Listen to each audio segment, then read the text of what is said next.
আ আমি একটা কথা বলব। আ অনেকেই হয়তো আমার সঙ্গে একমত হবে না। আ কারণ হচ্ছে আ সমস্যা হচ্ছে যে সবাই একই স্কিল বিক্রি করছে। হ্যাঁ? আ প্রতিদিন দেখুন আ হাজার মানুষ লিখছে, "আমি Facebook অ্যাড এক্সপার্ট, আমি ডিজিটাল মার্কেটিং এক্সপার্ট, আমি সোশ্যাল মিডিয়া ম্যানেজার।" আ কিন্তু একটা প্রশ্ন, হ্যাঁ? আপনি আর বাকি ১০,০০০ এর মধ্যে পার্থক্য কোথায়? ক্লায়েন্ট কেন আপনাকে বেছে নিবে? হুম? ক্লায়েন্ট কেন আপনাকে বেছে নিবে? কারণ হচ্ছে এখন এআই কয়েক মিনিটে একটা মার্কেটিং প্ল্যান লিখে দিতে পারতেছে, অ্যাড কপি লিখে দিতে পারতেছে।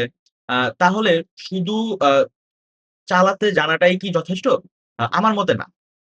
কারণ আজকে মার্কেটে মানুষ স্কিল কিনছে না, মানুষ সমস্যার সমাধান কিনছে। যদি আপনি বলতে পারেন যে আপনার একটা পছন্দের সেলার ফানেল এর কোথায় সমস্যা হচ্ছে সেটা খুঁজে বের করতে পারি। অথবা আপনার বিজ্ঞাপনের খরচ কোথায় কমিয়ে একই বাজেটের আরো ভালো ফল এনে দিতে পারি।